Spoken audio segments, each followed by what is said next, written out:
Hey, everybody. Welcome back to the Chris Claremont X-Men Comic Club. John Coates, how you doing, man?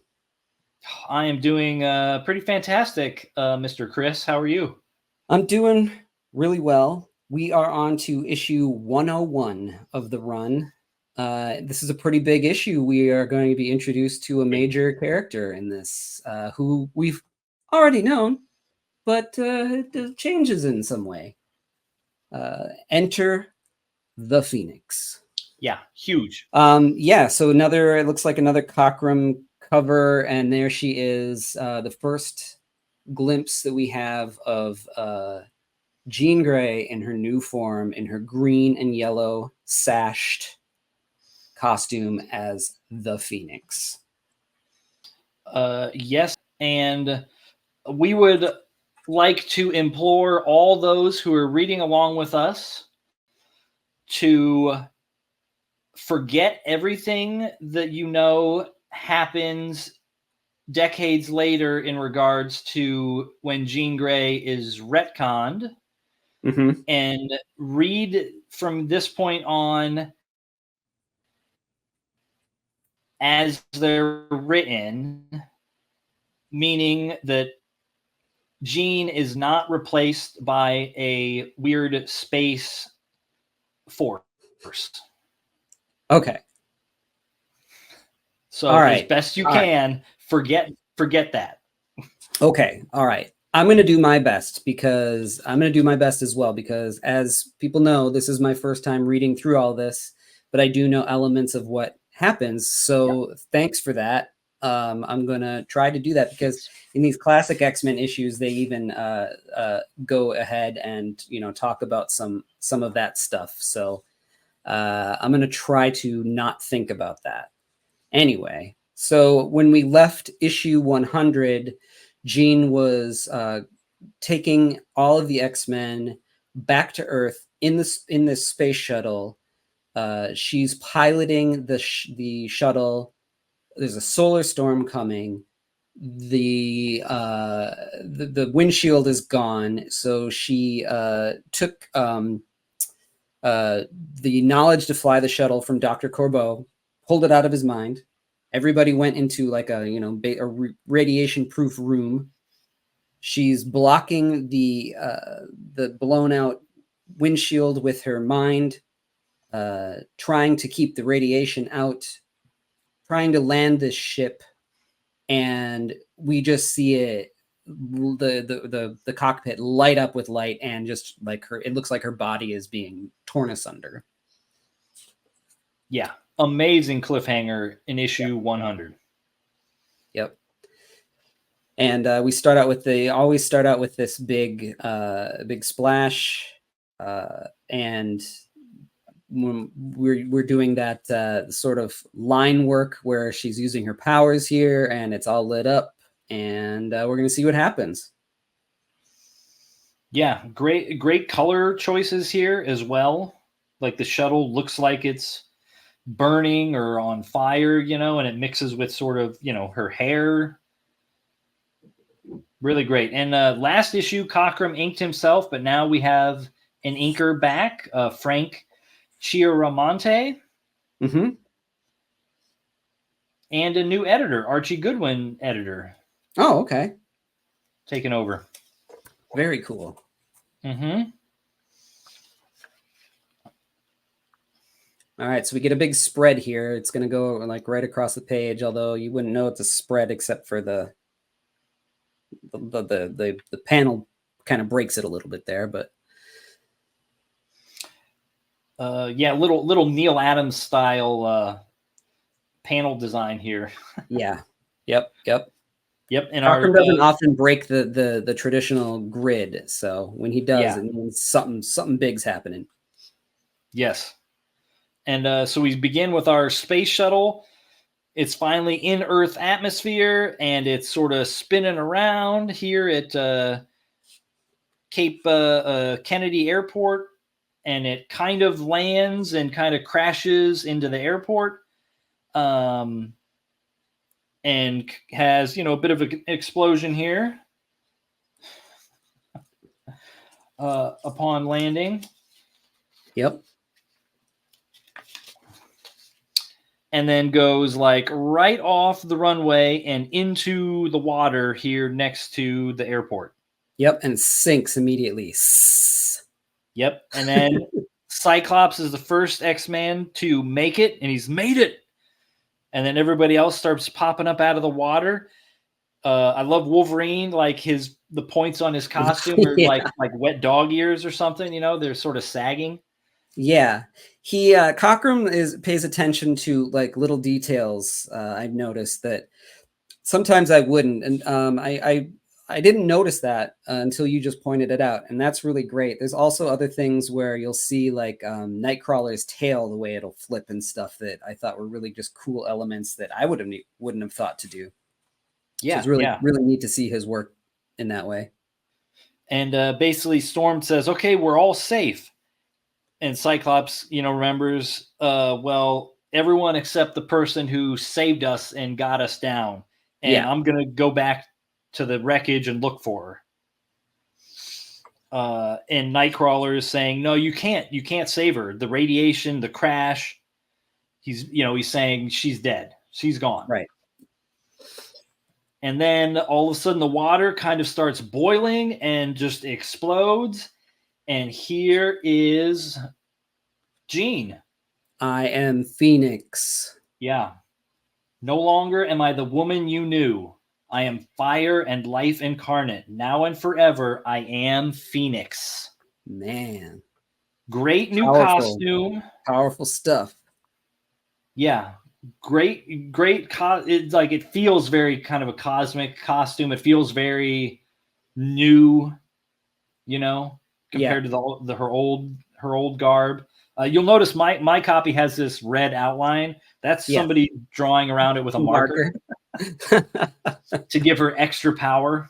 Must have been the same person who had your one of your other issues where they colored everybody's eyes in red and stuff. Yeah, so this is a super rare variant with an extra powerful Jean. Yeah, little do we know that this was Jim Lee's copy when he was a kid.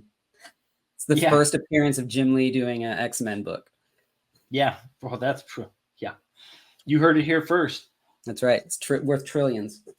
And like this is so great. This is like this whole transformation of Jean is like bringing her up to the level of the other new X-Men. Yeah, like we already know Storm is super powerful and's got all this charisma and stuff. And if Jean's gonna stick around, then she's got to be cooler than she was pre-Claremont, right? And so this is him basically like powering her up. Yes. And making her a force and giving her like a new look that can be like a really signature dynamic look, and giving her for the first time a cool code name too. Yep. Right? Yeah.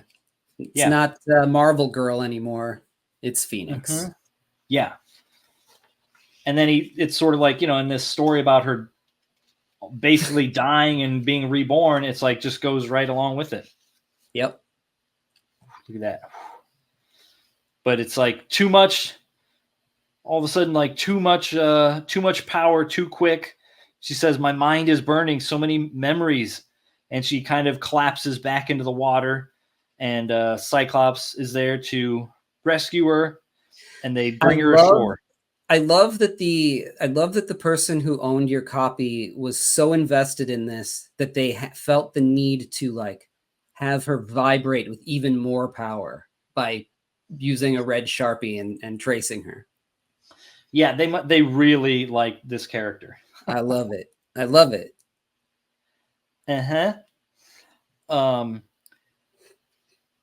And they're like, what? And they're kind of asking, like, Colossus is like, well, Cyclops, her costume. And he's like, yeah, I know. I don't know where she got it. She created it out of nothing. Yep. She's using her mind to clothe herself. Yeah. And then all of a sudden, Storm has this weird moment where she can rearrange her costume to make it look like other clothes. Right. By repolarizing the molecules. Yeah. So does Uh, that does that ever happen again? Do we know? that I won't say it doesn't happen at least one more time, but if it does, it does not stick around. That's something that kind of Right. falls away. Yeah, Interesting. Okay. yeah.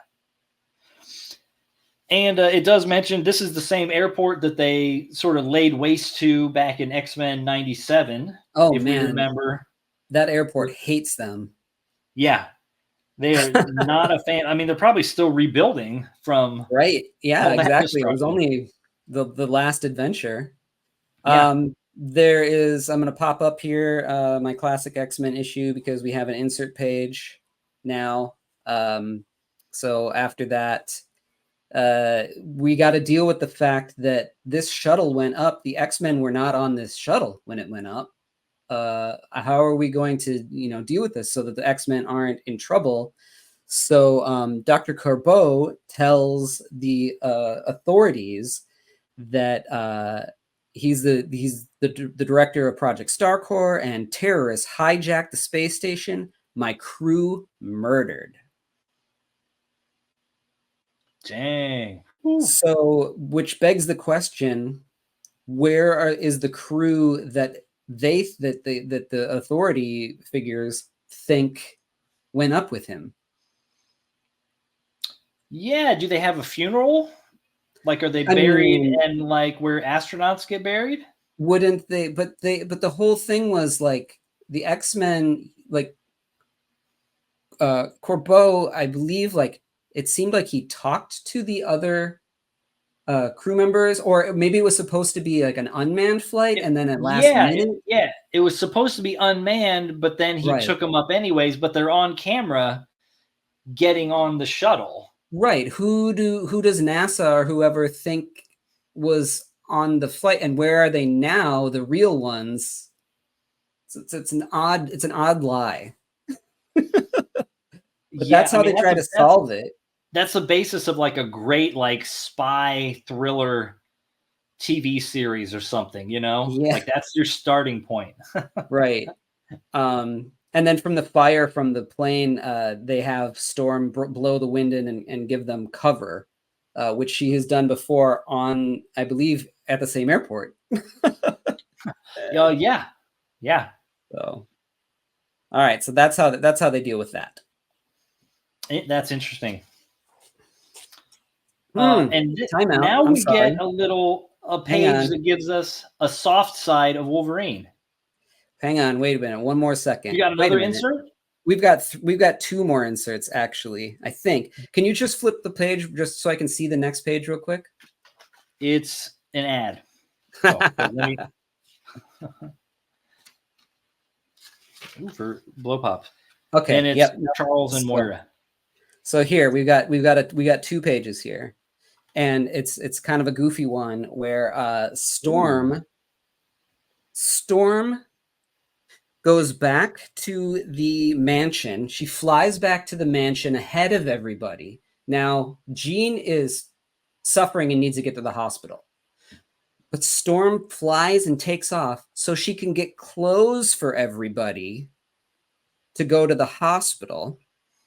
And there's mention in here of her my own mutant power gives me a special awareness of life, an empathy with its strength and an empathy with its strength and its quality within a person. Have we ever do we know of that as one of her powers? We do not know. That's weird. That's a weird thing to add years later too. And then they Professor X hypnotizes this limo driver that they run into. She gives everybody clothes. Nightcrawler's like, I don't need clothes, thanks anyway. I got this thing. They drive her instead. They got people who can fly. She's in like peril. They got people who can fly, but they're taking a limo to the hospital. And Charles slips some money into the driver's pocket because he's a good guy controlling his mind, and says, you're going to think that it's was just a regular fare, and they get her to the hospital, and that's where we pick up That is a very odd interlude, in my opinion. Yeah, it's also like kind of comical. It's like a comedic break in the drama. Right. And something like, and another thing, it's like, hey, you don't really need that. Like, all we need to know is they're at the hospital. You don't really need to see the in between. Well, why didn't somebody just fly her to the hospital fast? Or why didn't Nightcrawler Bamford there if she's dying? You know, like, yeah. But no. Storm needs to go back to the mansion first and get everybody a change of clothes. That's way more important. Yeah, like the professor can brainwash the limo driver. Can't he just make them look like they're clothed in normal clothes, like without them changing? Yeah, it's a funny choice, but hey, here we are. Yeah. So yeah, they're all there, but not one Mr. Wolverine. No. Who is walking there and stops by to pick up some flowers. Mm-hmm. And he starts thinking to himself, man, you got to be crazy. You know that? Acting like a school kid still wet behind the ears and for some broad. What's Jean Grey to you anyway? Someone I like and want. And Wolverine wants and he gets. Yeah. Oh, boy. Yeah, he's all hot and bothered over a frail. The switch has been turned on. And it's funny here because he's walking, taking his leisurely time while everybody else is rushing her to the hospital. He's not there and involved in it. He takes a stroll and thinks that nobody's going to be at the hospital. Yeah, he's surprised. Yeah. Yeah. Interesting. Yeah, so this is sort of our first hint that, like, okay, Wolverine's got a crush on Jean. Like, up until now, he's kind of been sort of like poking at her a little bit, you know, and you think maybe he's just kind of it's just sort of like a fun thing, or he just wants to kind of be a jerk just for the heck of it because it amuses him. Yeah. And she yelled at him last issue. And then now it's like, oh no, he's head over heels. Yeah. And he shows up at the hospital and everybody's there. Yep. And again, like you pointed out early on, the way he draws Colossus with sort of like the short head. Yeah. Yeah. Right? It's like he's got the flat top and he just sort of cuts off the head to make the flat top. Yeah, it is. It's odd, but I like it. It just yells cockrum, you know. Yeah, cockrum doodle doo. And Wolverine kind of doesn't like that other people are there, or he doesn't want anybody to know he brought flowers, so he just throws them away. Yep. There's this interesting moment here where Charles Moira is you know talking about, you know, can you read her mind? And he's like, you know, every time I try to use my powers, you know, it's like a savage by a cursed dream. So it brings on a seizure. He said, no, Moira, I cannot help this girl. I once thought I loved as much as you. And so before we started recording this episode, I asked you about that. So he was romantically involved with Moira. They were a pair. Yes. Charles is an old man. Jean was a teen. What's up with that? It says he thought he loved her as much as Moira. Yeah, that's kind of an icky moment with one line in one panel from the early Stanley X-Men, where he thinks to himself that he loves Jean, but like can never tell her. Right. And it's just kind of, you know, like the rest of the X-Men are crushing on her. Cyclops and Angel and the Beast, like, all have crushes on Jean. And then like all of a sudden they have the Professor kind of say that, and it's kind of like, ooh, that's not cool. And it dies away. Then it doesn't really like reappear until they kind of bring it back right here, which is interesting. Yeah, And it is interesting. Like, I don't think the professor is quite as old as you think he is. I You think know, the it's the bald head and the eyebrows. yeah, make him seem older, and then he's like doesn't get to like be up and about because he's in a wheelchair, and so that Right. maybe. But he's definitely not the X-Men's age. It's funny. You know. Yeah, I always felt like he was like in his 70s or something, but I think the truth is he's probably in his 30s. Yeah, because even if he's like this world-renowned guy that like, even if you think like, oh, he went to like a university and got like a PhD or something, even if that took him, 7 years or something like that, well, he still could be like, yeah, late 20, early 30s. Yeah. When he forms the X-Men and stuff. Yeah, really interesting. And and the panel before when you brought up where he's like he can't use his powers too much because he starts getting that weird dream. So again, they're referencing without showing that weird dream with the spacesuit person. Yeah.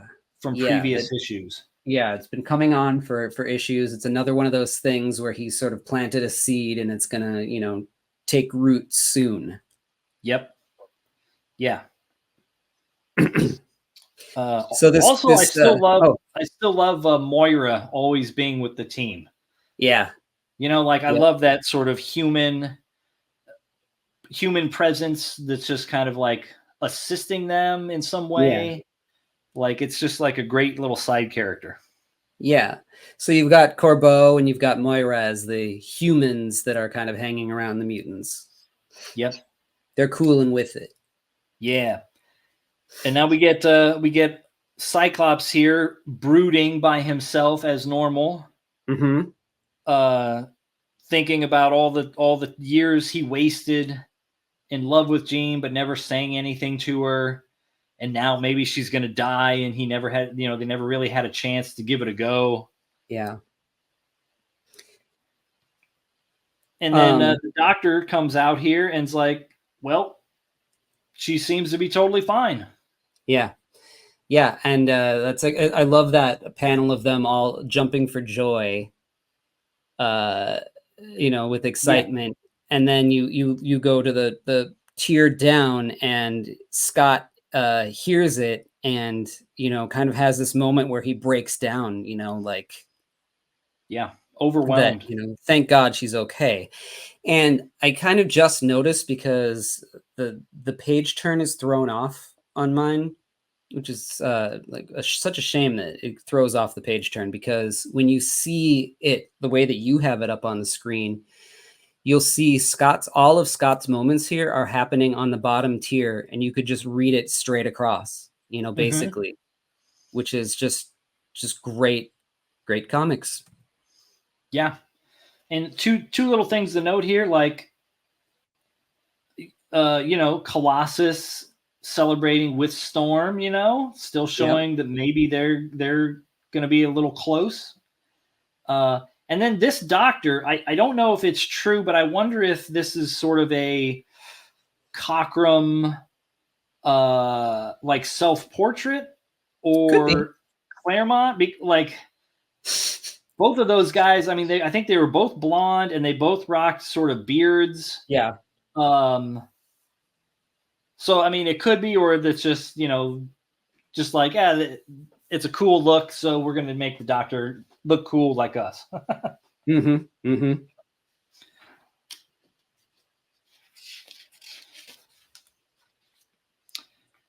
Yeah. And we turn the page and everyone, was celebrating, and basically the professor kind of calms them down. He kind of freaks out here, doesn't he? Yeah, he kind of like pours cold water on the whole celebration. Yeah.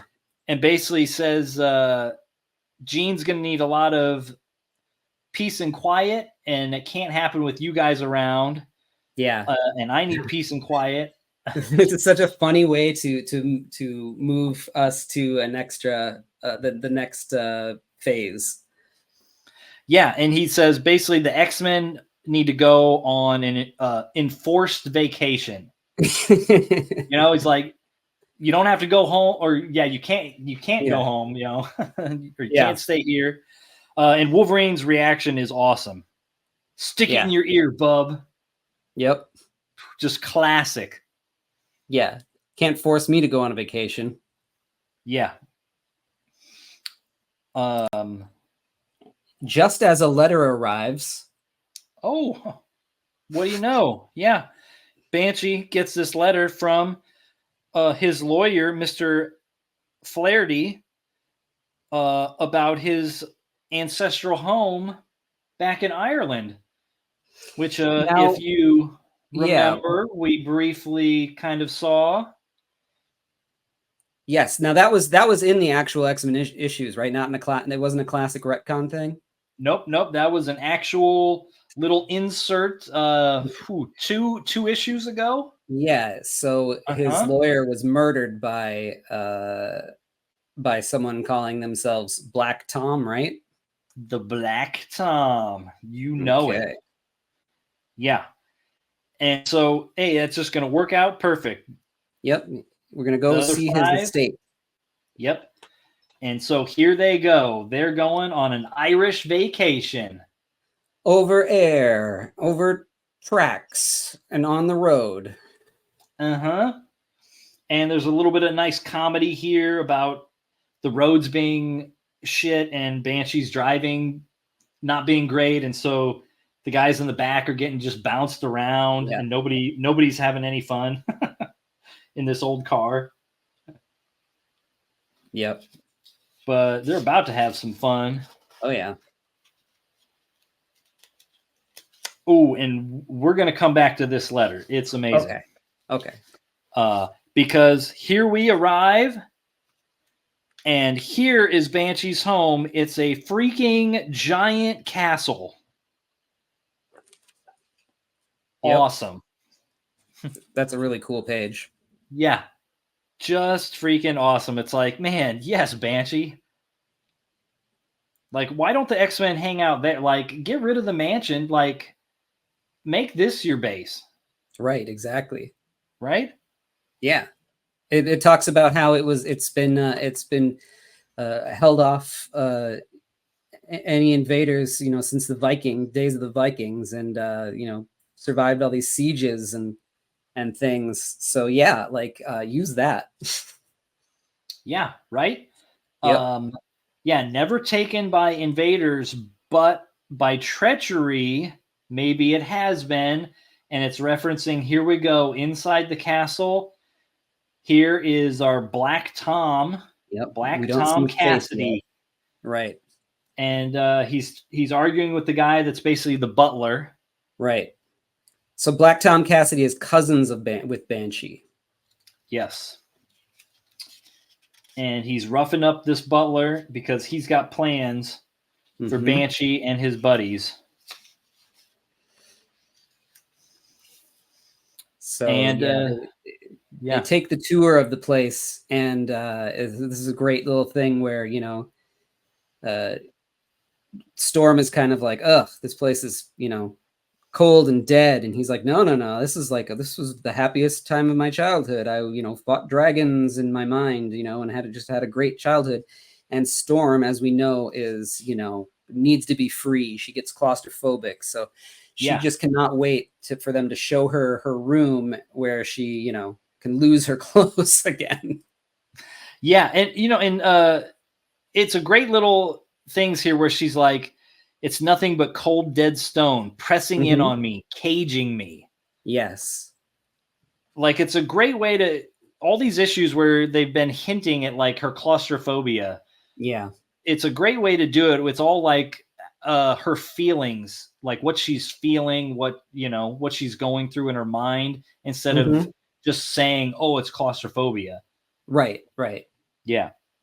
And well, she gets to her room, and in the foreground we got these shadowy figures here. Oh yeah, you know what? I didn't even notice that on the beams. Do you know what that is, Chris? No, I do not know what that is. Oh man, I cannot wait for you to read the next 2 issues because you're Oh, going to love awesome. this. So, yeah, Okay. we get these shadowy guys here, and now Storm is she feels all dirty from the trip, so she controls weather, so she can just take a shower whenever she wants. It's right. And I love the next page. As she's getting ready, Nightcrawler bamfs into her room. You know, she could have been in any state of dress, but the truth is too that she wouldn't have cared if he bamfed in and she was buck naked, because she's just a free spirit like that. Yeah. And she's done all up, and then he goes through his little image inducer, clicking through different weird people, famous people at the time. They're all supposed to meet for dinner, and it's supposed to be like a black tie affair dinner, right? Yeah. Yep. Yeah. Okay. Yeah. And then she's got this robe on where it's like she already looks like she's in this nice dress. Yeah, right. Exactly. I thought that was her dress, but then she takes it off and it's something even slinkier, better fitting. And then it's like, oh, okay. She's really ready. And her hair's all like the super tall do. Mm-hmm. Yep. Yeah. Beehive. Cool. And here we go. So now we go to dinner, and then Banshee is just like, not dressed up, and Wolverine says he looks like a stable hand, and then Wolverine's got this weird, sort of Canadian tuxedo, but it's like Western gear, dark, on, so like dark denim or something. Hand. Yeah. And Colossus rocking the short tie that's way too short. Oh, yeah. And then you get this weird moment where,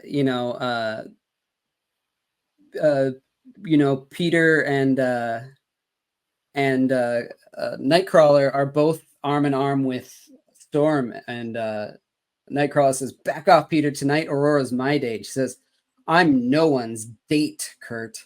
I enjoy being with both of you, which means that the 3 of us will go to dinner together as equals. Agreed?" Well, maybe getting a little freaky later. But you got to forget that, Biz, because the floor drops out and they go through a trapdoor. Yep. And somehow they change into costumes as they're falling. Yeah, he says, Banshee screams, "Into costume, alias," and all of a sudden, boom, they are. It's kind of weird. But now we get an amazing reveal here on our last page with Black Tom Cassidy. We get to see in full, and his bestest pal who's hanging out with him is none other than the Juggernaut. Yes, stepbrother to Charles Xavier. Yep, his hated stepbrother. Now, this isn't the first time that Juggernaut appears, right? No, he appeared several times through the pre-Claremont stuff. He would come back. He doesn't have like a lot of personality in those issues, but he still, just looks cool as hell. Right on. Like the Juggernaut design is just so good. Yeah, always loved the Juggernaut. Yeah, just so good. And I really love Black Tom. Yeah. Like he shows up way later in X-Force and some stuff, but yes, I always really loved Black Tom. Like he's like the anti-Banshee. Yes.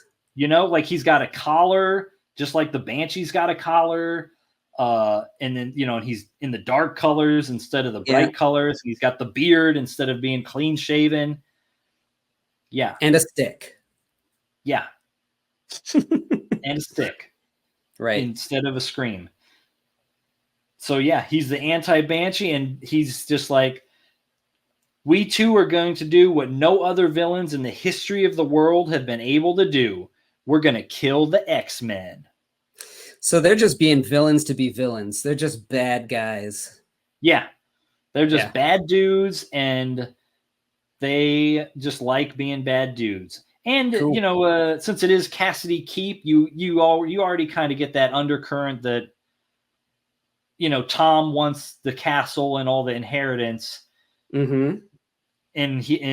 but his cousin is currently legally in control of it.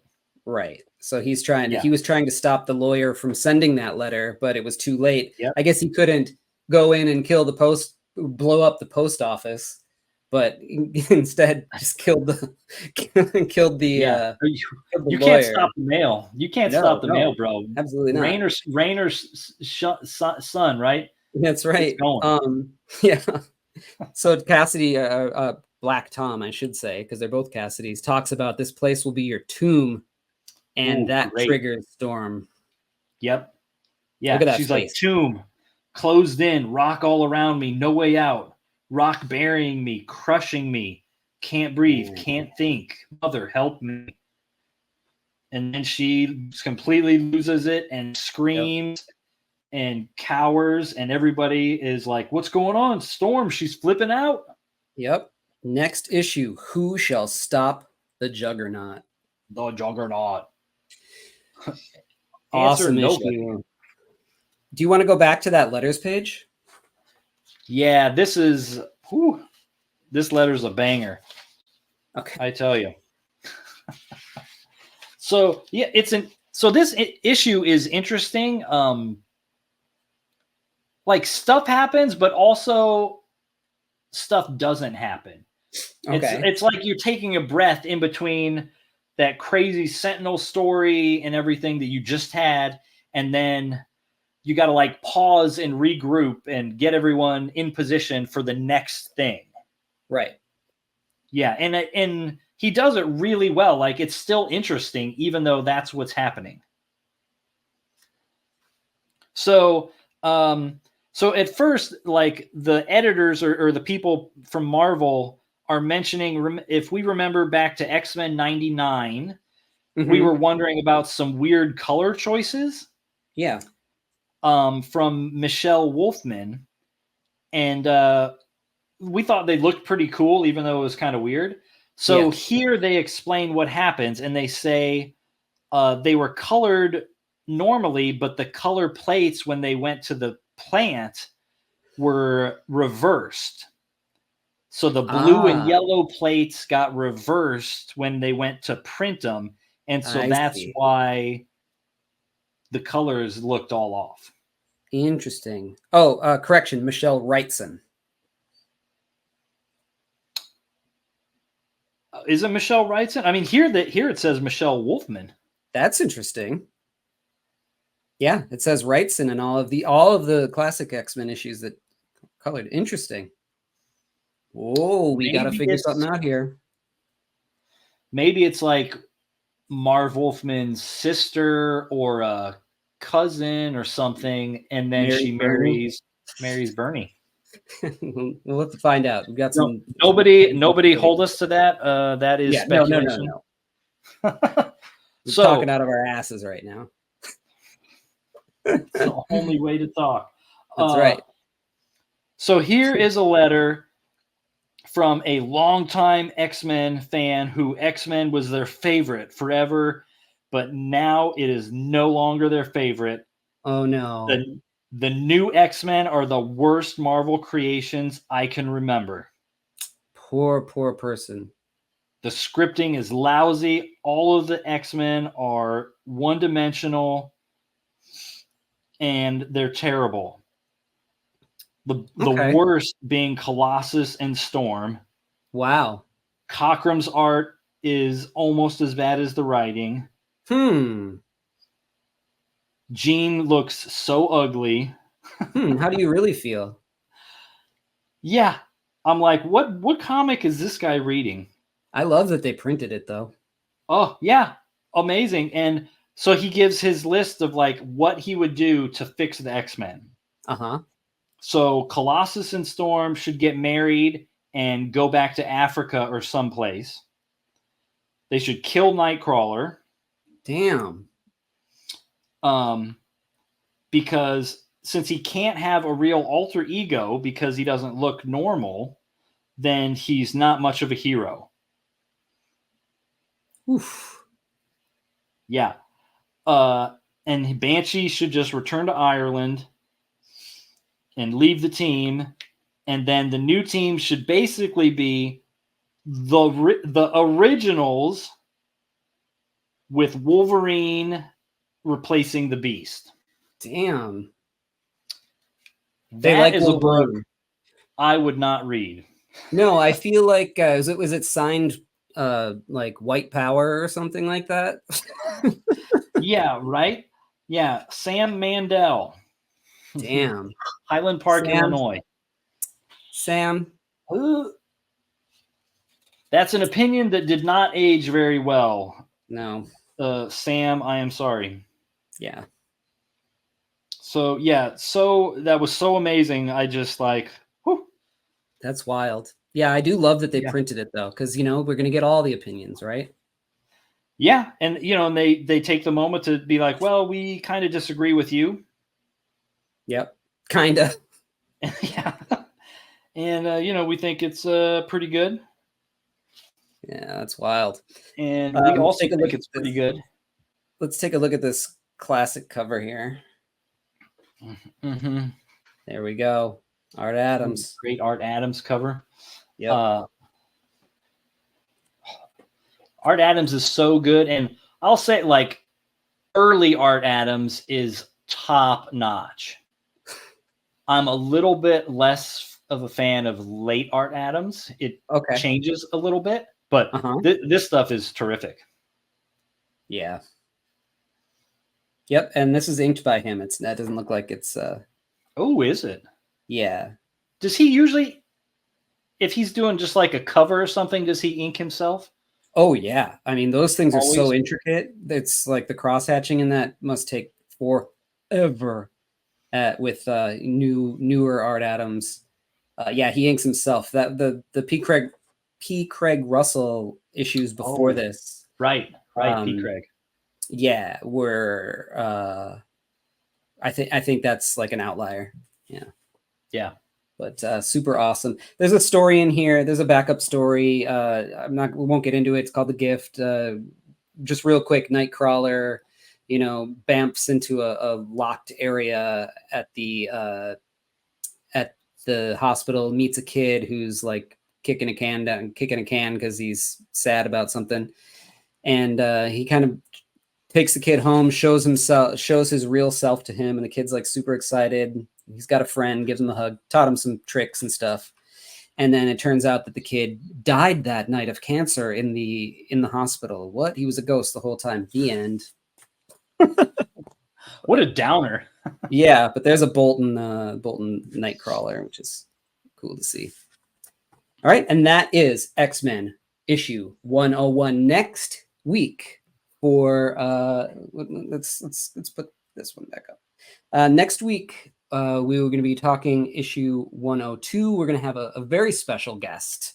We'll save the announcement for who that's going to be until next episode. But grab your issue 102s, however you can get a hold of them, digitally, physically, in single issues, in omnibuses, and follow along. John, where can people find you on the interwebs? My comics are at dinobeast.com, and I am on the Instagram at jdcoates. Awesome. Stay tuned for the end of the episode where I will do a speed drawing of the thumbnail image that you see.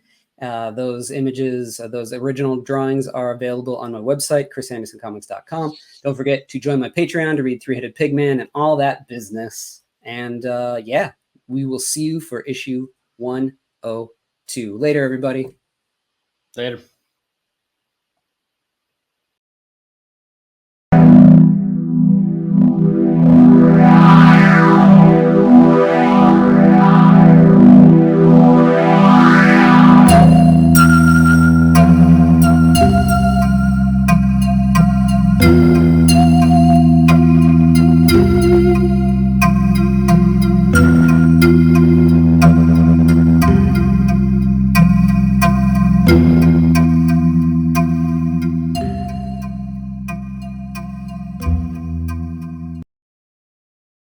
Join my Patreon to see my work before anyone else. Plus, score physical sketchbooks, mini comics, and commissions delivered right to your door. And read my new books, Something Seems Off and Three-Headed Pigman, as they are made. Go to my website to order original art, commissions, and my books, Lost Angels, Spectral: A Showcase of Fear, Chaotic Neutral, and more. Gray Matter Drip, The Art of Chris Anderson is available now from Cosmic Lion Productions. Here are the upcoming conventions I'll be at the time of this recording. And don't forget to like, follow, and subscribe. It helps spread the word. Thanks.